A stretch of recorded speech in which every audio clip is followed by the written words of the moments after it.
아름다운 박사님 모시겠습니다. 내 인생의 폴라리스 시간이고요. 칼폴리포머나의 상담 심리학 교수로 계시는 박수훈 박사님 모십니다. 안녕하십니까? 안녕하세요. 반갑습니다. 어서 오세요. 안녕하세요. 반갑습니다. 박사님 오늘 의상 너무 잘 어울립니다. 네, 감사합니다. 어깨 뽕 그렇게 좀 들어간 거 좀 뽕이 많이 들어갔죠? 자주 하셔도 될 것 같은데 너무 잘 어울리시는데요. 감사합니다. 박사님은 혹시 야구 좋아하십니까? 저는 야구를 좋아는 하지만 잘 알지를 못해가지고 네. 좋아한다고 할 수가 없겠네요. 그러면 좋아할 자격이 없겠네요. 아니 그렇죠. 그렇진 않아요. 좋아하는 감정이랑 뭐 아니, 잘하는 거나 모르는 음식을 거, 못한다고 해서 네. 우리가 먹는 걸 싫어하는 건 아니지 않습니까? 아, 그렇죠. 네, 뭐 그렇더라도 먹는 건 좋아할 수 있으니까. 그렇죠, 뭐 그게 그렇죠. 룰을 아느냐 모르느냐는 별로 중요하지 않고요. 내일 다저스하고 샌디에고 파드레스가 정말 중요한 네. 결전의 한 승부를 하게 되는데 그렇다고 들었어요. 네. 박사님께 먼저 기회 드리겠습니다. 네. 몇 대 몇 전망하십니까? 어제랑 이기는 같은 걸로 날- 해서 이기는 걸로 다저스가 해서. 이기는 걸로 해주세요. 몇 대 몇으로 전망하십니까? 어제랑 같길 희망하는 건 너무 무리겠죠. 그 참조로 그 다저스의 산 증인이라고 하시는 아침 뉴스 하시는 분께서 네. 5대 0 전망하시더라고요. 아, 정말요? 네. 그러면은 저는 거기서 하나만 더해서 6대 0으로 6대 0. 희망찬 게 좋으니까요. 6대 0. 네. 우리 뭐 걸고 해야 되는 거 아니야? 이거 맨입에 이거 하니까 좀 심심하다. 네, 유튜브 창에 5대2 다저스 승 예상하셨고요. 5대 2. 네. 카톡으로 7대3 네. 올려주신 분 계시고요. 물론 다 다저스가 이긴다는 전제하에 지금 라디오 코리아로 보내주시는 겁니다. 네. 지금 샌디에고 계신 분들은 조금 섭섭하시겠지만 그래도 여기가 지금 위치가 그렇다 보니까 다저스 승을 기원해 주시는 분들이 무척 많은데요. 네. 7대3, 7대2, 5대2, 6대0, 5대0까지 나왔습니다. 네, 저 샌디에고에서 방송 들어주시는 분들, 야 그러실 수 있겠습니다만, 그냥 거기서는 알아서들 하셔요. 저희는 조금 다저스로 좀 이렇게 좀 기울어지도록 하겠습니다. 아슬아슬하게 점치시는 분들이 여러 분 계시는데요. 3대2가 지금 많이 올려주신 예상 스코어입니다. 어차피 지금 현재 박소은 박사님까지도 6대 0을 전망하고 계시니까 제가 내일 방송 시작하고 뭐 하나 걸겠습니다. 뭐 하나 걸어서 맞춰주시는 분께 네, 맞춰주시는 분들은 무조건 다 드릴 수 있게끔 다 드릴 수 있는 걸로. 뭐 어떻게 한번 맞춰보겠습니다. 오. 맞춰서 뭐 정 안 되면 사제를 털어서라도 어떻게 맞춰갖고는 내일은 우리가 다저스를 응원하는 마음에서 네. 다저스가 이긴다는 전제하에 그러면 스코어 맞춰보도록 또 하겠습니다. 그럼 그냥 하루만 더 생각해 보시고 내일 이 시간에 여러분들 응모해 주시기 바랍니다. 아침마당 시간에 생방송으로 접수 받아서 적어서 올려주시는 분들 다 맞춰주시면 그분께는 선물이 다 나간다는 거예요? 맞춰주시는 분들 한해서? 내일 봐서요.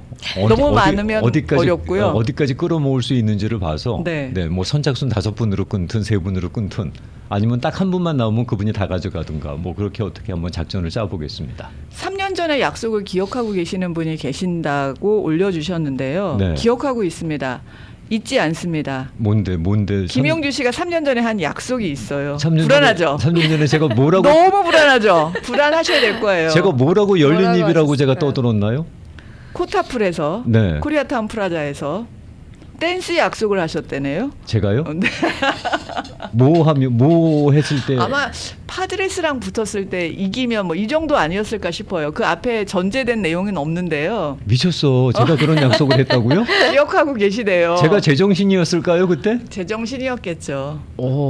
쿠타풀에서 댄스를 춘다고? 네. 기대해도 될까요? 미쳤네. 다저스 우승하면 한번 하겠습니다. 네. 다저스 월드 시리즈 우승하면 네. 그럼 뭐 못할 거 뭐 있어. 코타풀에서 댄스. 네, 코타풀에서 그러면 한번 흔들어 보겠습니다. 미친놈처럼. 네. 네. 좋아요. 아니 뭐 그래도 이건 다 기억하시죠, 여러분들? 제발 우승해라. 네. 까짓 거 뭐 한번 그냥 그렇게 정신줄 놓고 한번 추면 되지 뭐 그냥. 네. 양키스도 이기고 월드 시리즈 다저스랑 양키스가 붙어서 다저스가 이기는 게 제 꿈입니다라고 올려주신 분이 계세요. 그게 지금 현재 사무국에서 가장 바라는 그림이죠. 그죠? 제일 바라는 그림이 그거죠. 지금. 네. 멋있네요. 네. 이쪽은 다저스, 저쪽은 양키스. 네. 그러면 정말 세계의 대결이죠. 그러니까요. 네. 이루어질 수 있는 올해가 됐으면 좋겠습니다. 네. 화이팅입니다. 화이팅입니다. 진짜. 네. 네. 자, 그 뭐 야구는 그러면 또 여기까지. 우리가 내일 또 흥분 다시 하기로 하고, 네. 네, 우리는 다시 또 정신 건강 쪽으로 집중해 보도록 하겠습니다. 네, 야구 얘기가 더 재밌는데. 네. 준비한 얘기를 그래도 하긴 해야겠죠? 네. 그래서 그 자기 PR의 시대라고 요즘 많이 하잖아요. 그렇죠. 그래서 자기 자신을 잘 이렇게 드러내야 되고 이렇게 남의 어떤 이목을 받기 위해서 이렇게 잘 표현을 해야 이제 관심도 받고 성공도 하고 기회도 주어지고 이런 이제 자기 PR의 시대다 보니까 굉장히 좋은 말인 것 같아요. 내 자신을 더 드러내고 뭐 이렇게 좀 이렇게 성공하기 위한 어떤 중요한 전략이기도 하고요. 나 자신을 잘 이렇게 포장을 하는 것이. 말씀 중에 네. 질문 하나 드려도 괜찮을까요? 네네네. 박사님께서는 본인 얘기를 그렇게 이게 PR 하시는 게 네. 그게 자연스러우십니까? 아니면 나는 이게 부끄러워서 그게 잘 안 된다 시기십니까? 저는 익숙하지 않았던 사람인 것 같아요. 그죠? 좀 더 겸손을 해야 될 것 같고 해서 많이 나아졌습니다. 하지만 많이 나아졌습니다. 네. 아직까지 좀 이렇게 자기 PR이라는 거, 뭐 자기 홍보라는 거 그런 게 조금은 어색한 면은 있는 것 같아요. 그 정말 그 자기 PR은 익숙하지 못한 부분인데. 맞아요. 예, 네. 특히 이제 조금 이제 제가 세대를 자꾸 가르지는 않아도 될 것 같지만 어쨌든 제가 교육을 받았던 방식을 생각을 해보면 좀 더 이렇게 겸손하고 좀 자신을 낮추는 것이 좀 미덕이다라고 들었던 기억이 나서 이렇게 자기 PR이라는 것, 특히 이제 미국에 왔을 때 어떤 조그만 것도 이렇게 굉장히 멋있게 오. 이렇게 얘기하는 친구들을 보면서 내가 저런 면이 많이 부족하구나라고 느꼈었거든요. 네, 그래서 자기 PR이 저한테는 조금 약간 익숙하진 않은 것 같아요, 아직까지도. 우정아 씨는 어느 쪽이에요? 저도 같은 의견이에요. 저도 경험이 PR을 잘 못해서 손해라기보다는 저런 친구들도 있구나라고 크게 느꼈던 점이 있거든요. 그때 저도 그런 걸 배웠어요. 조그만 거라도 포장을 잘해서 아니면 조금 더 어필해서 기회를 받을 수 있는 찬스를 나는 못 가졌구나라는 생각을 그 미스코리아 대회 나갔을 때 느꼈었거든요. 뒷전에 있고 저는 제가 하는 일만 잘하면 되는 합숙 시간이었다면 문제만 안 일으키고 그냥 순조롭게 넘어가면 괜찮지 했는데 뭐든지 막 자신해서 나 이거 잘해요 저거 잘해요 하는 친구를 봤을 때 와 얼마나 잘하길래 저렇게 손들고 나가서 저렇게 하지 그랬는데 네.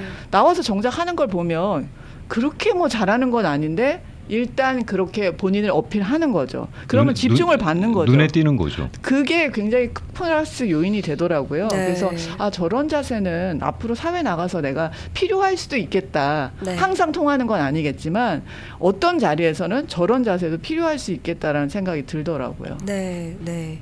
저도 비슷한 생각을 이제 공부를 하면서도 했었고, 그리고 제 직접적인 경험은 아니지만 요즘에 이제 서바이벌 예능 프로그램들이 되게 인기가 있잖아요. 네, 네. 최근에 넷플릭스에서 흑백 요리사 재밌게 보셨는지 모르겠어요.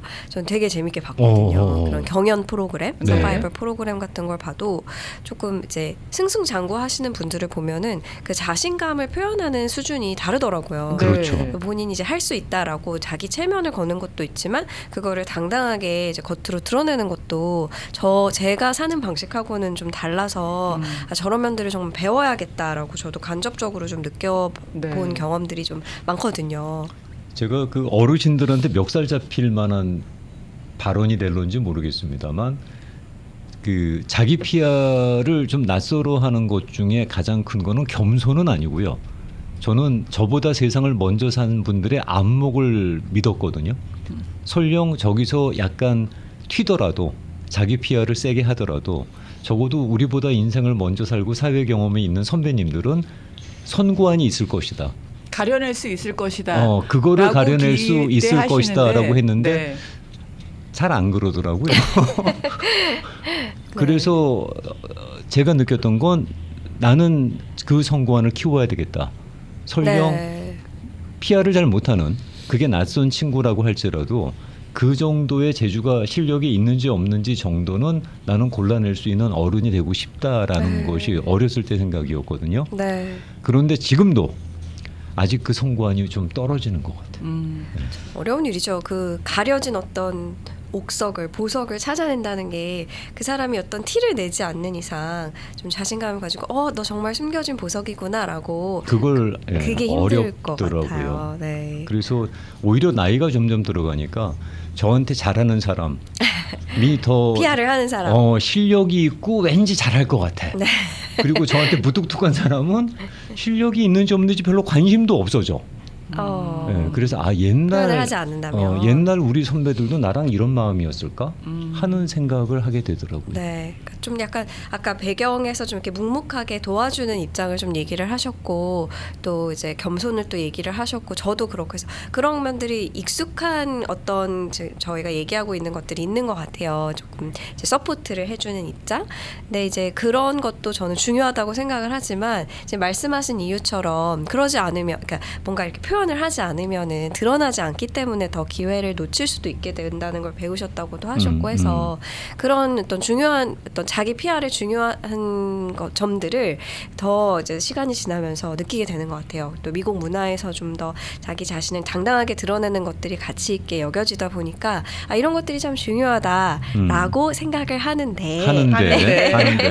네, 여기에 또 맹점이 있나 보죠. 그렇죠. 네. 그 말씀을 먼저 드립니다. 네. 자기 자신을 이렇게 잘 드러내는 것은 굉장히 중요한 부분이라고 생각을 하는데 그러다 보니까 이제 내가 자기 PR을 잘해야 되고 나 자신의 표현을 잘해야 된다라는 어떤 신념이 있다 보니까 트렌드에 맞는 내가 되기 위해서 그리고 이제 사회의 기대에 부응하는 내가 되기 위해서 그렇게 살기 위한 노력을 많이 하게 되는 것 같아요.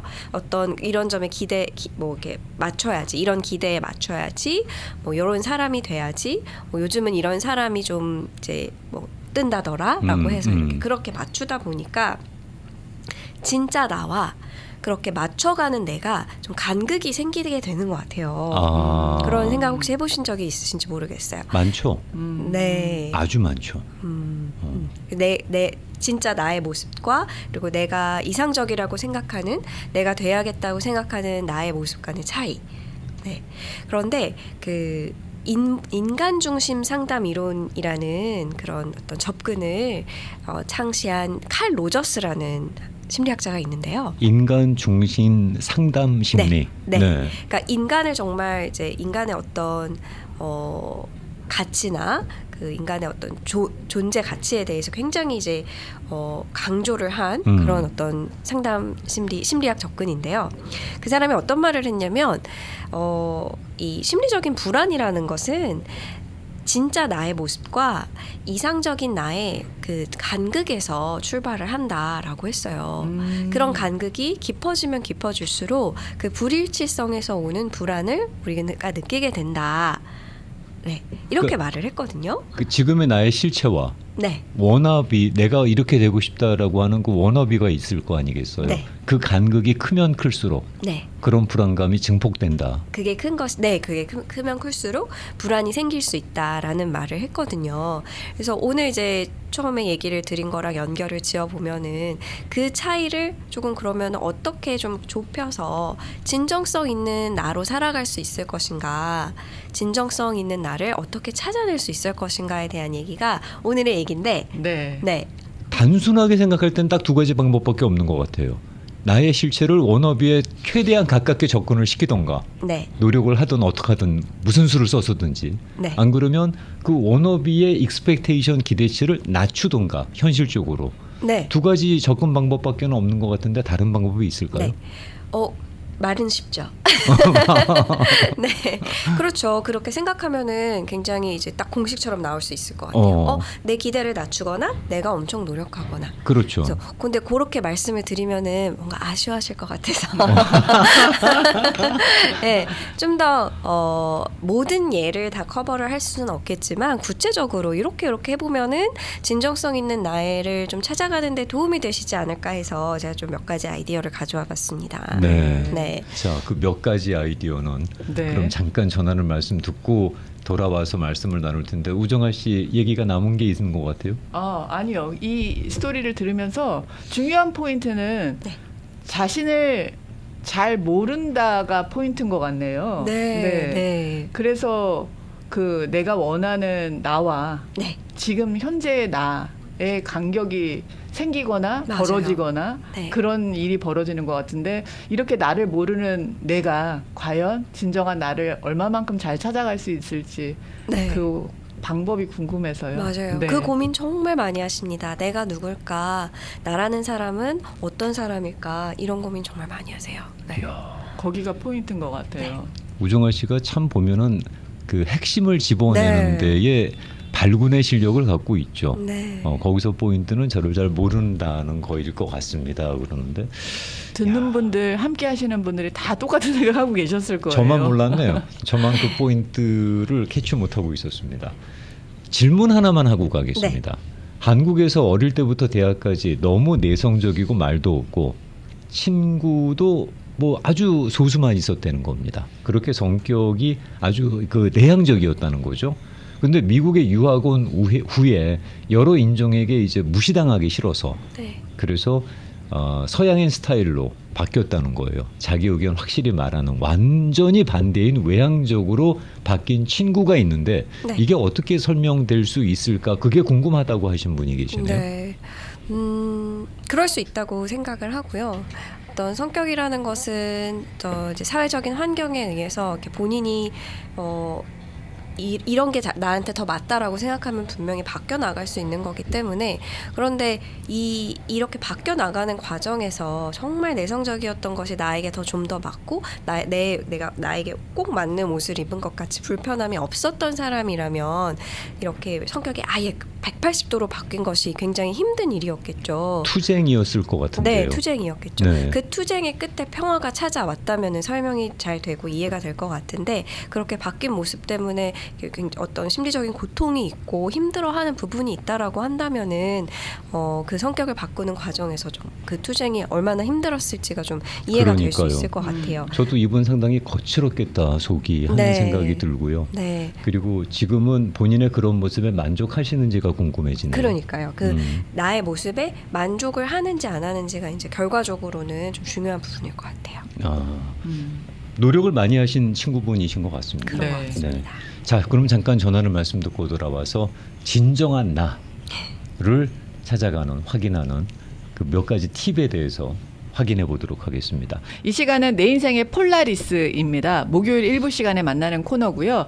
이 시간 칼폴리포모나의 상담 심리학 교수로 계시는 박소웅 박사님과 함께하는 시간입니다. 네. 유튜브 창에 방금 올려주신 댓글은 오늘 방송은 여러 번 들어야겠습니다 라는 표현을 해주셨는데 네. 그만큼 아마 저분께서 평소에 느끼셨던 부분을 딱 집어서 소개하시는 게 아닌가 싶어요. 네, 감사합니다. 네. 네, 제가 준비한 나머지 얘기도 기대에 부응했으면 좋겠네요. 네. 네. 진정성 있게 사는 법에 대해서 좀 말씀을 드리려고 하는데요. 몇 가지 준비해왔지만 사실 요거 하나만 제대로 전달이 돼도 좋을 것 같아요. 이제 진정성 있게 사는 법에 대해서 얘기를 할 때 제가 강조를 하는 부분이 정말 미안할 때 사과해라. 사과를 입에 달고 살지 말아라. 이 말을 좀 제가 많이 스스로에게도 하고 또 전하기도 하는 말이거든요. 사과 함부로 하지 마라라는 말씀인가요? 그렇게 요약이 될 수 있을 것 같아요.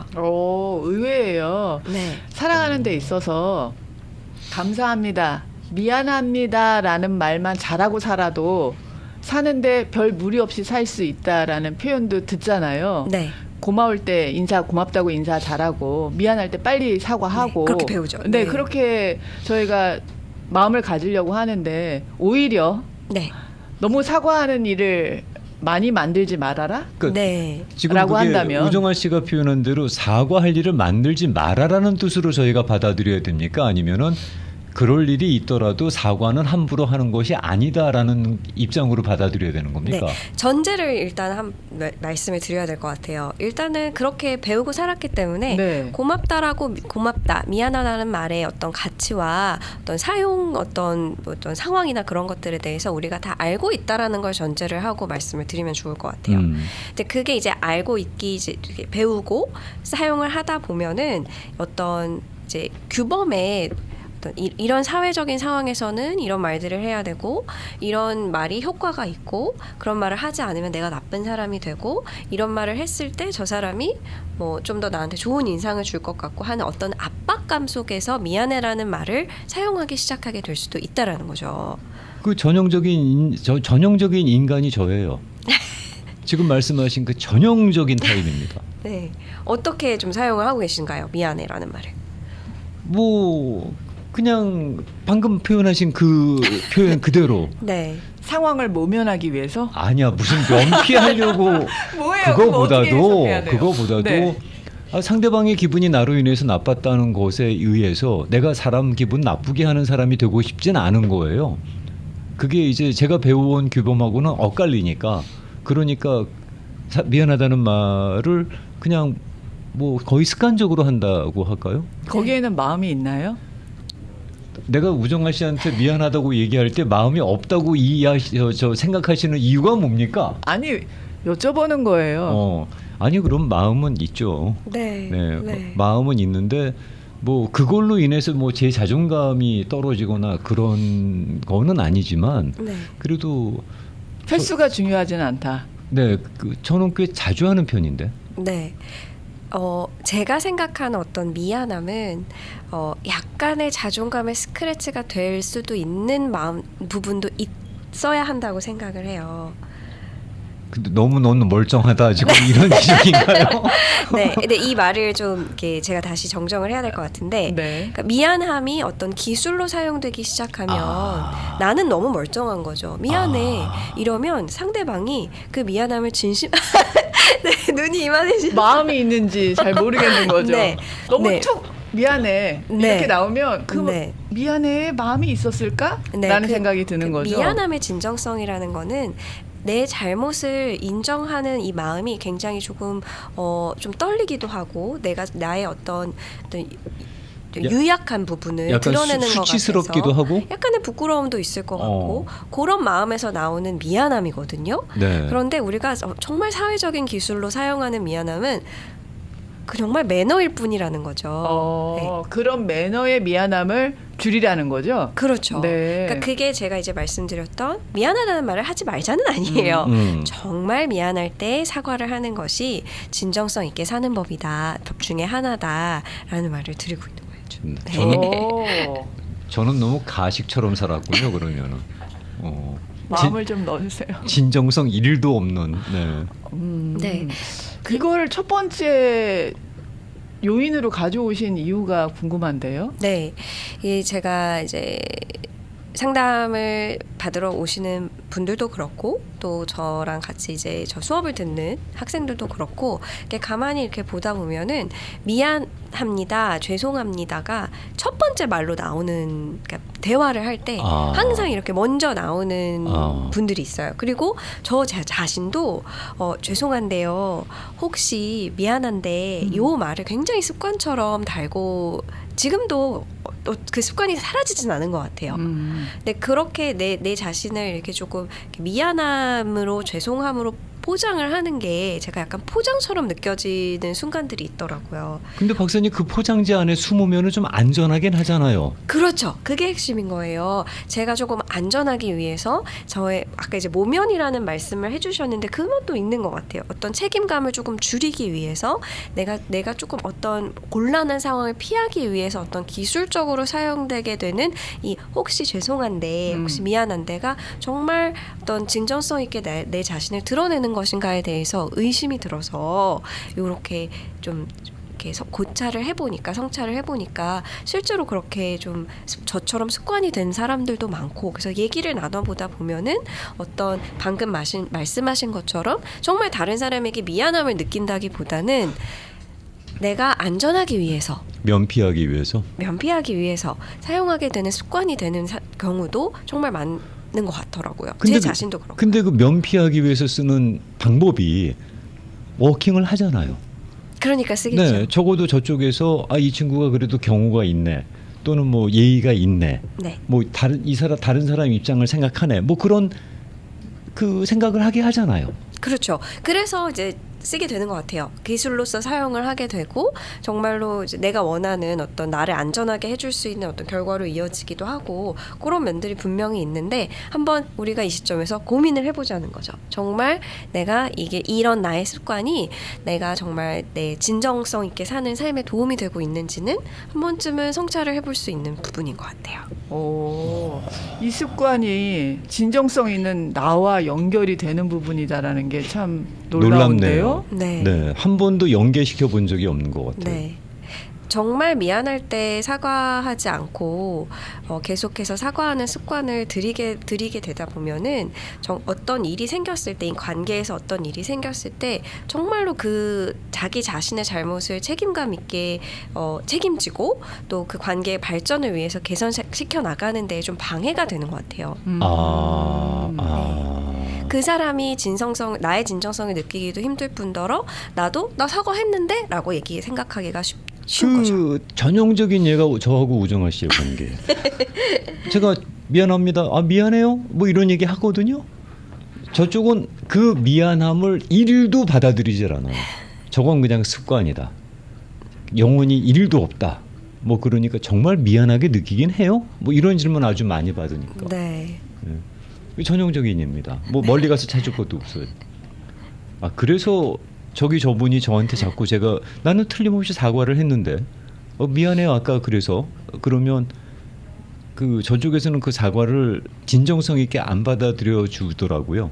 그럼 전 서운하죠. 나 사과했는데. 네. 근데 저쪽에서는 제 사과가 진정성이 1도 없다라고 느끼니까 네. 그걸 마음으로 받아들이지 못하는 거겠죠. 네. 넘버 원. 사과할 일을 안 만드시면 가장 좋겠고요. 넘버 투. 그런 습관적으로 나오는 사과 필요 없고요. 넘버 쓰리.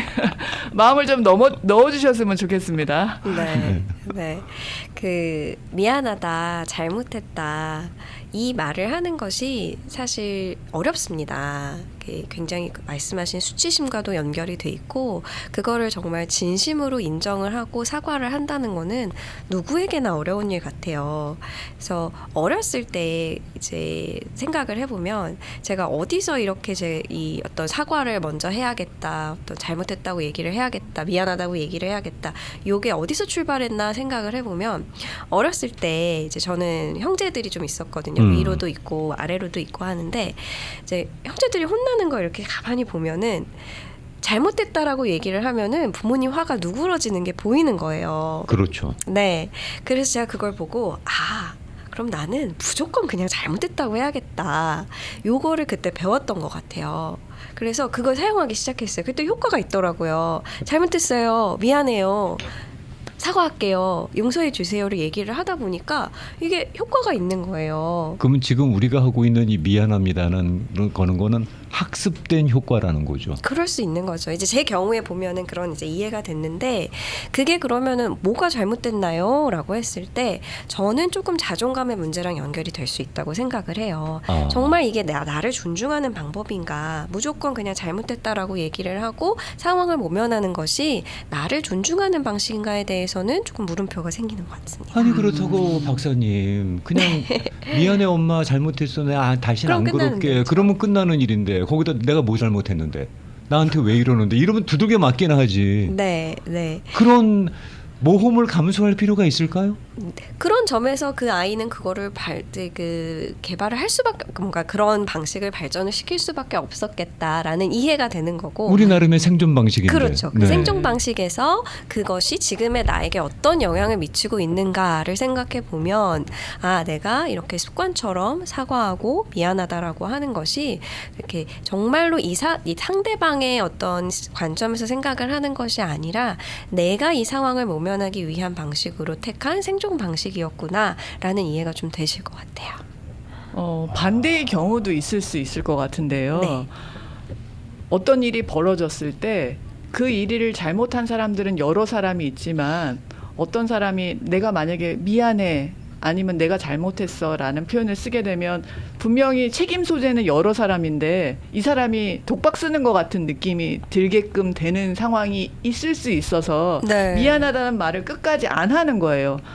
네, 맞아요. 네. 그럴 수 있을 것 같아요. 뭐 비근한 예로 뭐 자동차 사고가 1대1로 났는데 네. 반반의 절대 잘못인데 미안하다 하지 말라고 하죠. 미안하다라고 하면 이게 꼭 마치 내 책임인 네. 것처럼 될 수 있으니까 그 말을 하지 조금 말라 그러죠. 네. 네. 조심하잖아요. 하지 근데 말라고 사실은 서로 다치는 경우가 있을 수 있으니까 그런 상황에 대해서 미안하다라는 표현을 할 수도 있는 거고 네. 지금 벌어진 일에 대해서 혹은 또 어떤 이제 회사 안이나 사회에서 일어나는 일에 여러 사람이 책임을 가지고 있는 일에 있어서 벌어진 일에 대해서 내가 미안하다는 말을 했을 때는 그 책임을 떠안겠다라는 것보다는 조금 더 큰 그림으로 이 상황을 어루만지겠다는 네네네. 자존감이 오히려 더 높은 상황에서 미안함도 있을 수 있거든요. 네. 지금 뭐 학습된 어린 시절에 엄마한테 내가 미안해 내가 그러면 상황을 넘어가 이게 아니라 반대의 경우죠. 오히려. 그런 해석도 충분히 이해가 그래서 되네요. 상황에 따라서 미안함이 다르게도 쓰일 수 그럴 수 있었던 있을 것 것 같아요. 그런 같아요. 학습도 우리가 충분히 있었잖아요. 네, 네.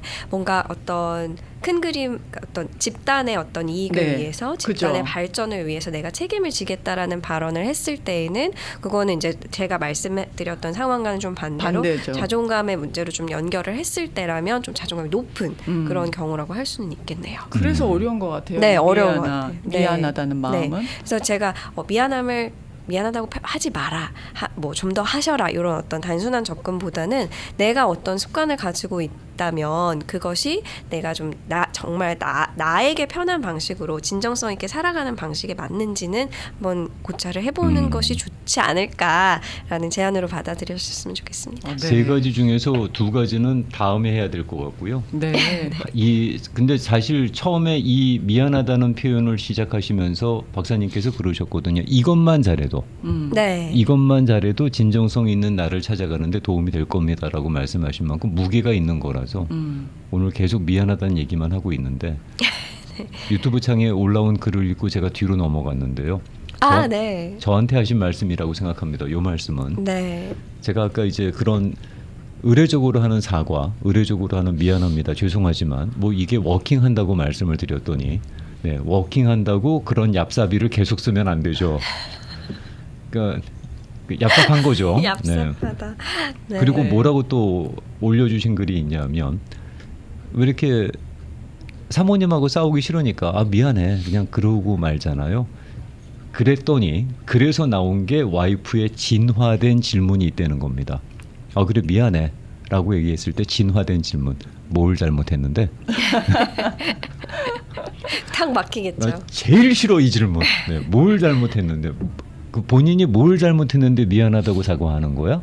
라는 질문은 남자분들 과연 얼마나 답변하실 수 있을런지 모르겠네요. 네. 네, 어려운 질문이죠. 네. 카톡으로 또 주신 반응들 소개하면요. 네. 특히 남편분들이 미안해를 자주 하면 진정성이 없어 보인다라는 표현을 주셨어요. 부인 입장에서는. 그리고 미안하다는 말 대신에 사랑합니다라고 하면 정신건강에 좋지 않을까요? 라는 표현을 주신 분이 계시고요. 그리고 미안하다는 말 대신에 고맙다는 말을 많이 하면 어떨까요? 네, 네. 좋습니다. 그런 얘기도 주셨습니다. 그저 여기서 그 같은 남자의 입장에서 궁색한 별명을 하자 그러면 우리 사모님들, 우리 자매님들, 남자분께서 바깥분께서 미안하다라는 얘기를 습관적으로 하는 것 때문에 진정성이 1도 안 느껴진다라고 생각이 드신다면 미안하다는 신용이라도 하는 거는 그래도 이쁘지 않나요? 그럴 수 있겠죠. 그거 말을 안 하는 경우는 더 심각하잖아요. 네. 뭐 네가 억울하실 거예요. 이 말 들으면은. 상처를 받든 기분 나쁘든 뭐 I don't care 이건 더 기분 나쁘잖아요. 그런데 미안하다, 그래 알았어. 뭐 이런 신용이라도 하는 거는 그래도 좀 귀엽게 봐주실 만하지 않나요? 지금 미안하다는 것도 겨우 하고 있는데 거기다 진정성까지 따지냐라고 그러니까 하시면은 지금 네, 얘기하시려고 했었던 것 같은데. 또 하나 소개하겠습니다. 네. 사과의 진정성을 넣는다는 얘기는 정말 미안하기 때문에 사과하는 사람의 마음이 오히려 다치게 되는 경우가 많습니다. 그 미안함이 오래가서 마음의 상처가 클 수도 있는 것 같습니다. 진정성을 담을 때와 아닐 때를 잘 구분해서 기술적으로 사용해야 하지 않을까요? 라는 말씀도 주셨어요. 네, 진정성을 담을 때와 아닐 때를 구분해야 된다라는 거는 네, 어떤 말씀인지 이해가 돼요. 네. 네. 좋은 포인트인 것 같습니다. 네. 습관적으로 어떻게 보면은 다른 표현으로 기술적으로 사용하고 있는 이 미안합니다, 죄송합니다라는 표현이 우리의 자존감과 연계가 된다는 것도 생각해 본 적이 없고 네. 이것이 진정한 자아를 찾아가는 어떤 시작점이다라는 말씀도 생각해 본 적이 없었는데 네. 한번 돌아보도록 네, 하겠습니다. 시작점으로 생각해 주시면 좋을 것 같아요. 네. 그러면 나머지 그 지금 3가지 준비하셨는데 네. 꼴랑 오늘 1가지 했습니다. 네. 나머지 2가지는 그러면 또 다음 이어서 주에 해볼까요? 네, 네. 진행을 해보도록 하겠습니다. 알겠습니다. 박사님 뭐 죄송하지만 제가 혹시라도 지금까지 드린 말씀 중에서 이게 습관적으로 또 미안합니다 나올 것 같은데요. 나왔어요. 죄송합니다. 쉽지 않은 일이다. 쉽지 않습니다. 네. 스스로를 한번 돌아볼 수 있는 그런 시작 포인트가 됐었으면 좋겠습니다. 네. 박소원 박사님과 함께했습니다. 오늘도 저희가 생각하지 못한 좋은 포인트 짚어주셨는데 잘 들었고요. 그럼 네. 다음 주에 뵙고 또 말씀 이어가겠습니다. 네. 고맙습니다. 다음 주에 감사합니다. 뵙겠습니다.